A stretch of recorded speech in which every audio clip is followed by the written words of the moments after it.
Akhenaten was one of the most enigmatic pharaohs. About 3,400 years ago, he declared war on the gods. He left the traditional seat of power in Thebes and ordered the construction of a new city along the Nile for the sun god Aton. However, just a few years after his death, attempts were made to erase all memory of him. To this day, it is unknown how he died or where he was buried. During his reign, he revolutionized the religious landscape by replacing the worship of many gods with the cult of the one god Aton. Along with renouncing the old gods, the pharaoh also changed his name. Henceforth, he was called Akhenaten, which in literal translation means he who is devoted to Aton. Akhenaten decided to leave Thebes.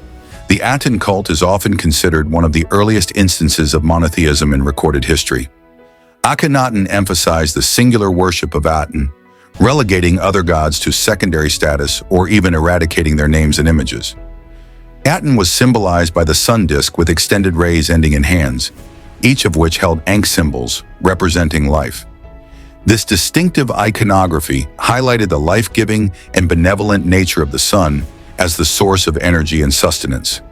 As part of the religious reforms, Akhenaten ordered the removal of traditional deities' names and images from temples and monuments.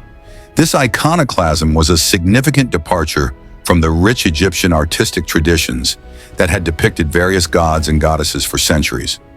Akhenaten planned to build a new city exclusively dedicated to the sole true God for himself and his followers.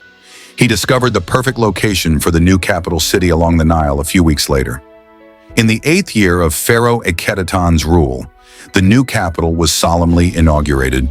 The Egyptian court and administration moved to the new capital along with the royal couple. Akhenaten, the greatest visionary of his time, passed away in the 17th year of his reign. Not much is known about the circumstances of his death, and the location of his burial remains unknown. 4 years after his death, Tutankhamun assumed power. The young pharaoh restored the course of history to its old past, acknowledging Amun as the king of gods and relocating the capital back to Thebes. The city of Akhenaten, his father's great work, soon fell into ruin.